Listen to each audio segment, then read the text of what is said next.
Hey there, marketing ninjas. It's time for the next installment of Charles Snyder Raw.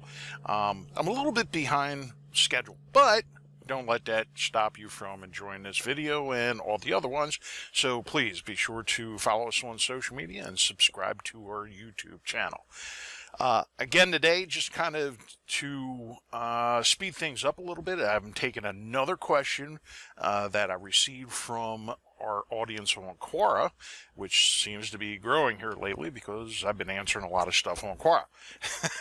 But anyway, let's get right to the chase. The last couple of days have been kind of going off on rants and stuff about Memorial Day and the meaning of all that. So we're past that, at least for the time being. So let's go right into the question.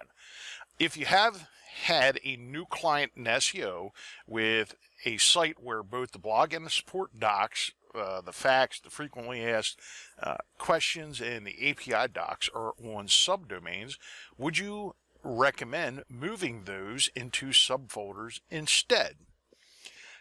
Now, this is kind of a question that really comes up a lot in SEO. Subdomains versus subfolders, and 301 redirects versus rel conical, and a whole bunch of other terms that kind of make the everyday person's eyes glaze over. So let's kind of talk about the whole premise of this. And a lot of this kind of goes back to Google and the webmaster tools and stuff, whereas a couple years ago, it's been stated by some of the bigwigs and even some of the Google gurus that don't work for Google have stated that subdomains or, Google's a lot better at Googling or crawling or indexing content on a subdomain as it is with just doing the top level domain or the main domain of a website in subfolders. So which is better than which? There's a lot of in the context of this question, and without even really knowing anything about the website other than some real brief information there, I will say this. If you have a website and you have a blog, I would recommend that the two are one and the same, kind of like we've done with our agency website, whereas the pages and the blog itself are one and the same. They're combined, they're integrated. But you will notice that most of the, actually everything within our blog, all of our posts, have a blog structure to it, but none of it is in a subdomain. It's all subfolders. Where you would want to use subfolders is if you were using, say, a e-commerce website platform. You certainly want to have the secure checkout in a subdomain, preferably a very secure one. And there's different ways to go about doing that, where you can, it could be subfolders or it could be a subdomain. Personally, I would prefer having something that's not going to be, you don't want it to be indexed by all the search engines, certainly not having everyone and their brother have access to your payment information or your payment gateway or the APIs associated with that. That's where I would use a subdomain, such as payment or card or something like that, as opposed to simply using a subfolder. For the blog, however, I would recommend using subfolders over a subdomain, because even though Google has made progress at making indexing subdomains properly, or at least better than what they have in the past, they're still not quite the same as if you would just put it in a subfolder. So if it's content that you want to have indexed, my recommendation is keep it on a subfolder. If you have to put it in such, such as a,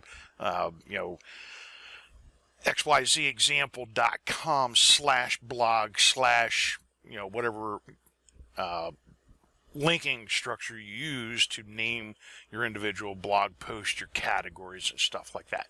Those are subfolders. And that's what I would recommend. I would also recommend,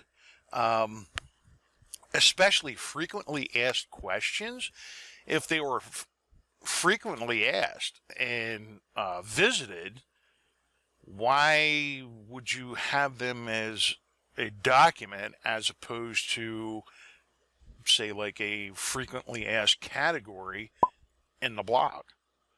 You're going to get a lot more link juice and a lot better traffic and exposure to the rest of the website by putting, like a facts category together.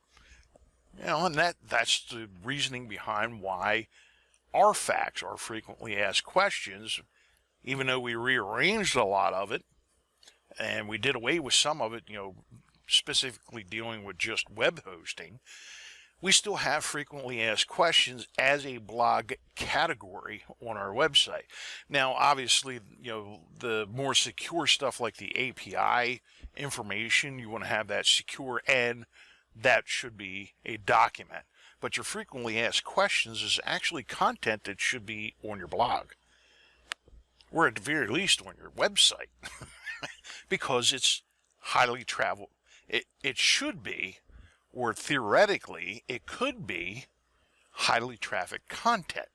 So you would want that as part of your blog. So I know I kind of danced around that a little bit, but the main gist is if you want it to be crawled and indexed properly, I would recommend putting it in a subfolder.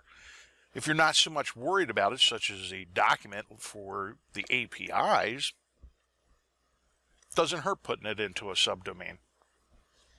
That doesn't matter as much because documents don't readily get as indexed as, say, a web page does or a post does, which is why I would recommend moving facts, frequently asked questions, into the blog as an integral part of the website and or the blog. So I hope that helps. That's the basic reasoning behind that. Is, again, even though Google and other search engines say they have gotten better at indexing subdomains, the operative word there is they have gotten better. They haven't perfected it. It isn't the same as if it's in a subfolder. If you want it to be indexed, you want it to get the best traffic out of it, make it part of the top level domain and forget about the subdomains. That does it for me. I'm out of here. It's hump day, and I'll be back with some more videos later on in the week. Got some catching up to do still. So be sure to please follow us on Facebook, Twitter, Instagram. Subscribe to our YouTube channel, and if we can help out with marketing, by all means, give us a shout. This is what we do every day. I'm out of here. Love, peace, and chicken grease.